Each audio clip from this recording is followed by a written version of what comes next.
Уздых-выдах і поўны наперад. У ліку першых за пуцёўкай у дарослае жыццё Лізавета Маісеенка. Шлях да выратавання жыццяў будучы анестэзіолог-рэаніматолог прайшла рознабаковы. Ад складаных першых курсаў да ўсё ў радасць фінальных. Яе запал да медыцыны і імкненне дапамагаць патрабуюць асаблівага месца працы, аднаго з найбуйнейшых стацыянараў рэгіёна. Расскажите, как прошел ваш распределение? Все хорошо.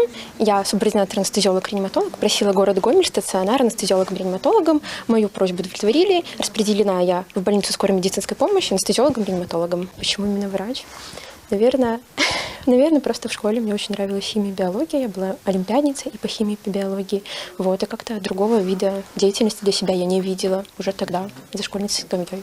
Увогуле, размеркаванне ў медзе – гэта два бакі аднаго медаля. Адны хочуць месца па душы, іншыя быць разам з другой палавінкай. Сям'я Крывялёвых – гэта гісторыя пра тое, як адзін запал можа аб'яднаць два сэрцы. Калі прафесія ўрача становіцца справай жыцця, а агульныя мэты – яе падмуркам. Пасля 5-го курса Максім зрабіў прапанову каханай, а сёння пара ўжо ідзе разам на сустрэчу з міністрам. Галоўная мара – працягваць шлях разам.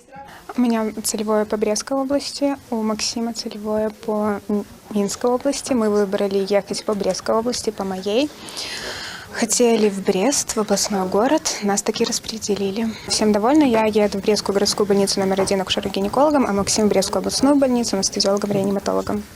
У гэтым годзе гомельскі мед падрыхтаваў звыш 450 выпускнікоў двух факультэтаў. На канчатковае размеркаванне прыйшоў усяго каля 30 чалавек. Гэта паказчык таго, што якасць гэтай працэдуры з кожным годам расце. Выпадкі непаразумення ўсё радзей. Есть те ребята, которые совершенно очевидно имеют приоритеты над другими. Это наши отличники, которые смогли себя зарекомендовать на разных направлениях.